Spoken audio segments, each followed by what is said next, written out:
Pitchside. I'm Dan Riccio. This is Amil Delic. He's usually behind the camera, but today Marco D'Onofrio, he's like, yeah, it's raining. I'm not gonna come. It's raining.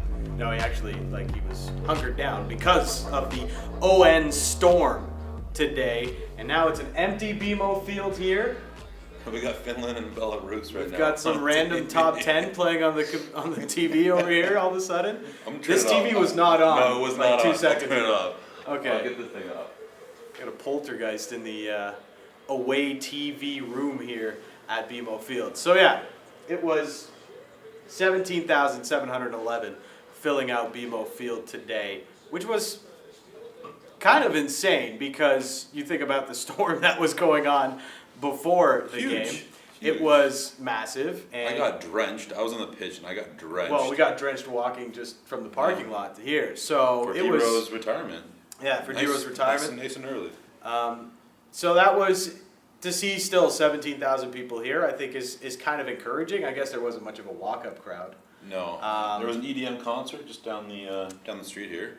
So we saw a nice young booty coming up to the game. So that was all right. I didn't mind that. Short shorts and crop tops. It's like EDM wardrobe. That's the way to go. That's like number one. It was a heavy Woodbridge crowd, I think. Yeah. Yeah, I'll take that. I'm not too happy about that. But first off, what did you think of the D-Rose retirement? Well, I guess, it was kind of interesting that they had it before the game, considering he already really announced his retirement. I guess they just wanted to make sure that people knew he was the TFC ambassador, and he's going to go and spreading the good TFC word around the city, and I guess around the league and around the country for up-and-comers.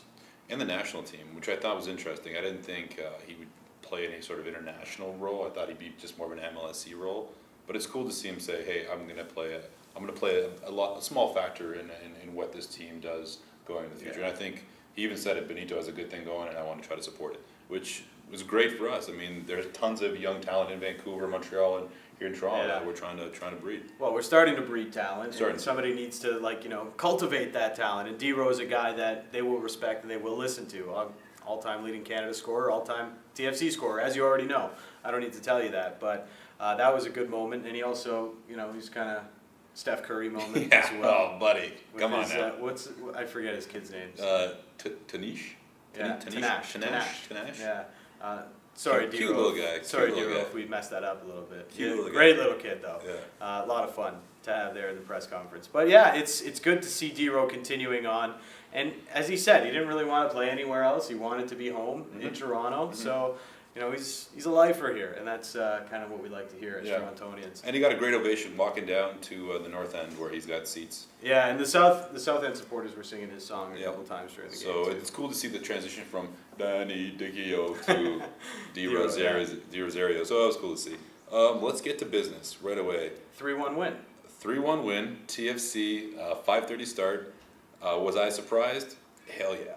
I did not. 23-minute delay, to be honest. It wasn't that bad. The delay wasn't bad, and I'm happy we did the delay because I think photographers would have been very upset if we would have started the game at 5 o'clock, and so were the fans because it was piss pouring rain.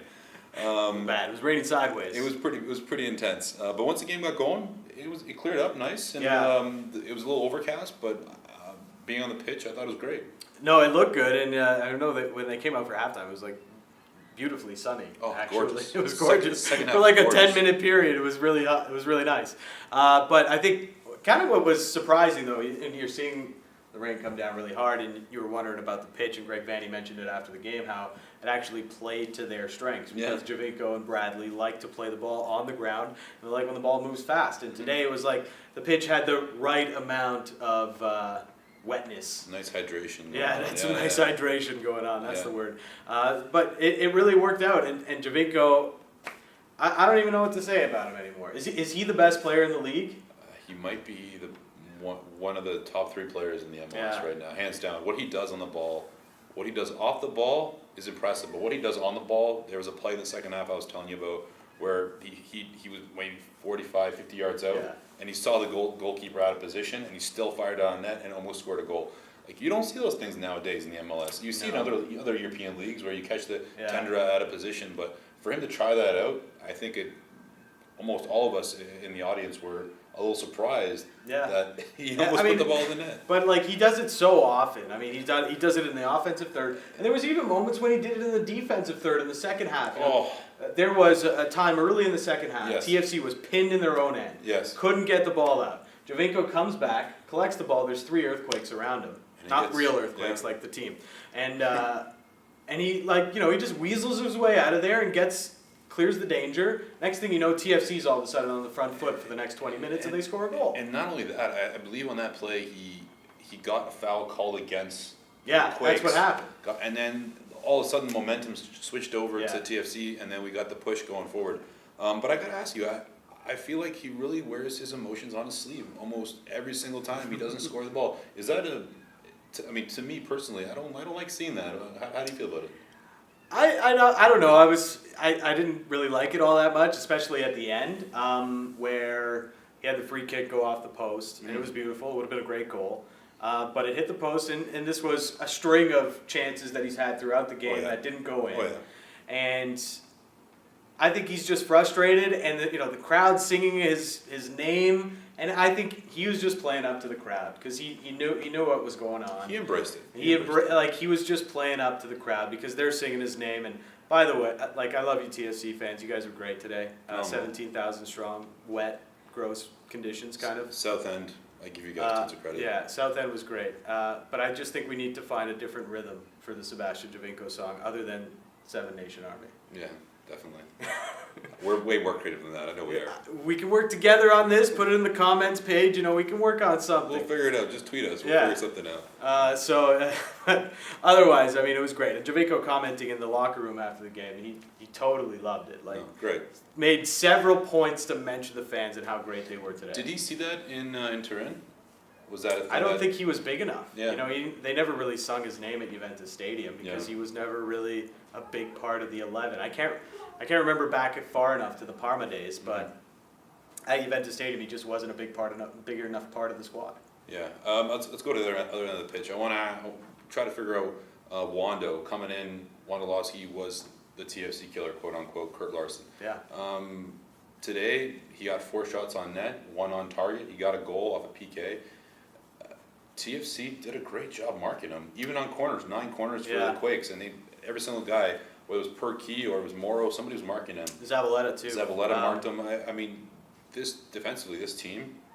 Yeah, it's miles ahead from where it was a month shit. ago. And I was talking with one of the guys that works for TFC here at Desai, and just about how, where were we a month ago, or even a couple of weeks ago? We're always talking about the back post, especially even the Houston game. Oh, yeah. We're talking about the back post and the cross coming in, and what did Vanny keep saying? It was something that we were harping on from the beginning of the year. Yeah. You got to stop the cross from coming in. And I thought TFC, for the most part, did a pretty good job of that today. And even when they did come in, Zavaleta and Perkey did a great job of cleaning things up. Yeah, they did. And I got to give, I know Opta gives us some stats here, and I'm not in favor of some of these stats. I know that some are wrong. Block shots, I think it says we had 2 block shots. Got to be more than that. It's got to be more than that. I mean, they 17 shots on target, only 2 on net, 1 save made by Konopka. I easily saw 6 or 7 block shots. Yeah. These guys are playing like an NHL hockey team. They're playing like a hocky team. They're getting down. They're getting dirty. You're seeing kind of a winning mentality almost. Totally. Start to creep into this squad. And that I don't think we even saw last year. No, not even close. And I feel like there's that momentum and that energy that they create on the defensive end by blocking shot resonates to the offensive end. Yeah. And they're starting to push the ball. And you mentioned it. I saw it, but I wasn't as happy with it this game. This game, but you were right. The way they counterattack, it's unbelievable. All starts on the defensive end.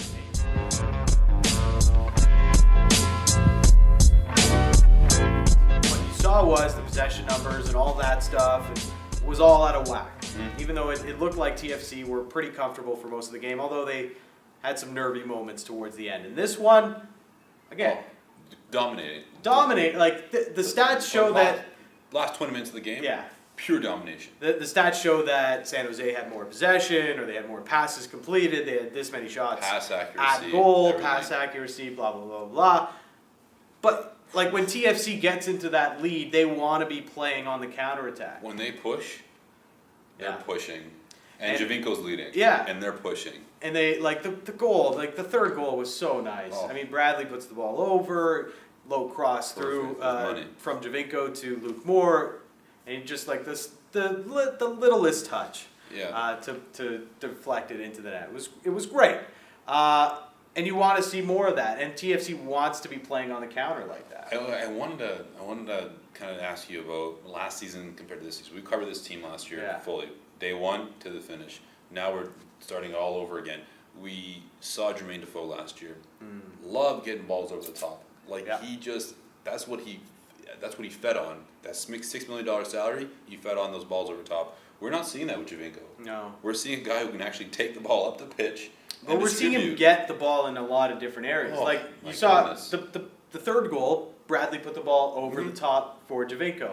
But there's other times where they just get it to him on the wing and he does the rest, or get it to him in the middle, get it to him on the right. He is so good at finding space. It's unbelievable. Is this style of play we're seeing with Javinko more adaptable to the MLS style? It's more physical? I think it's just, when they play on the counter like that, it is it's almost like the blueprint to win in MLS. And, you see that, they get that early goal, they have the talent to get that early goal, go out there and get it. Yeah. And then once they do that, the game kind of falls into place. And I guess that's what wasn't happening early on in the season. No. They were getting scored on early, a lot, and then now things are flipping the other way. As a negative, this is weird because we haven't really mentioned too many to me, negatives. besides that one right there, the last game against Portland, but as a negative, going up 1-0, immediately giving up a goal, giving up a PK, minutes later. And it's happened a lot this year. It's happened a few times. Possible handball that, Vanny said it was his biggest disappointment of the game. We're seeing these handballs quite a bit in the box. Is this a problem we're going to continue to see? Yeah, I mean, it was... how do you get rid of this? It's a harsh call on Ashton Morgan. It is a harsh call. But, you got to keep your arms down. I don't know. It's an unlucky situation. You hope it doesn't happen to you a lot. But at the same time, you can flip it around and say maybe Javinko should have been called for a foul on the second goal when he took down, or it looked like he took down Sananiasi. I think maybe the other negative is finishing. Because we're seeing this. They had their chances to put away the game last week. That was the message that they put out after the game last week against Portland. We got to put teams away. But if you're putting... And they did that today with the third goal. Devil's advocate here a bit. If you're putting 8 strong shots on net, 9 strong shots on net... More times than not, they're going to go in? They're going to go in, right? And so I'm not... Maybe you're not finishing, but you'll get the bounces and maybe you'll get the goals. And at the end of the day, if you're putting in more goals in the net than your opponent, you're going to win the game. Chris Konopka, Joe Bednick, what are we looking at here? Are we seeing a little battle? Because after the game, they were hugging it out and everything. I think as long as TFC are winning, much like Vanny's mauve shirt, you've got to go with what works. He's not going to change it. Until Konopka slips up, it's his job. I agree. And I don't know how much. If this goes on for a bit where they're not losing games and the defense continues to look pretty comfortable, I don't know how long of a leash he creates for himself. Right now, I don't think it's all that large. I think maybe at his first slip up, Bendick's back in the net, and once he's back to full fitness. But as of right now, it's Konopka's job to lose, just by a smidgen, just in the same way that Vanny won't change his mauve shirt. Which I guess could be maybe a negative as well. I'm still curious to see the brand of the shirt. I really want to know what brand is it. H&M? Is it H&M? Is it Abercrombie Fitch? I don't know. I have no idea what it's called. I don't know. We're off to Washington next weekend, Champions League Saturday. We're not going to be traveling with the team. We'll be here watching Juve Barcelona. We'll see how that goes. Sportsnet 1. Who would have thought? Not Sportsnet main channel. I wonder why. Contact your local cable provider. What should we expect in Washington? I don't know. I guess we see a lot of what we saw in New England, and that is this same system, a little bit more defensively minded, but at the same time, they will try and get that early goal as they continue to do over the last couple of weeks and the last couple of wins. 4-0 when the first goal goes up. Big part of the game plan. Make sure Vanny packs that red mauve shirt. Yeah, the red good luck shirt, as he calls it. 2 games in hand. They're not far from first place. 6 points out with 2 games in hand. If you do the math, it's Do we believe? Yes. Do the fans believe? Yes. Do the media in the city? No, not so much. But I think I was telling one of the guys who does translates for one of the players on the team, and I said to him, he's like, I can keep my job with the team. I was like, hey, all you got to do is make sure your guy scores, becomes memorable, and no one will forget him. And just same goes to this team. Yeah. Keep on winning, and no one's gonna forget you. Keep on winning, and more of the city will talk about it, and the more of these new seats at BMO will be full, because there was just over 17,000 today, and it looked kind of cavernous a little bit. But it was a lot to do with the weather as well. Good for those who showed up, and good for those who were singing all the way to the end, which they did. EDM show. Sebastian Jovico. The EDM show sold out, by the way. Yeah. I just want to say that. Yeah. Crop tops and short shorts. Whatever. It's the way to go. Anyways, till Monday. We're doing a show till Monday. Subscribe on YouTube. If you want to answer that question as well, which TFC player can they least afford to lose? Who would affect their 11 the most? If you want to just answer that question in the comments, please do so at TFC_Pitchside on the Instagram. Best photos of TFC from right here on the pitch at BMO Field. You can find out there. Just remember to credit at TFC_Pitchside on Twitter. I'm at Dan Riccio 590. I'm at Delic. Kubani7's not here. He's at home sleeping. That's okay. Hopefully he's not curbed up because of #ONStorm, which is now Gonzo, and we hope to see more than 17,000 here at BMO when they return in a few weeks' time, because after next week in DC, it's a bye week for TFC. Until then, it's TFC Pitchside. Peace.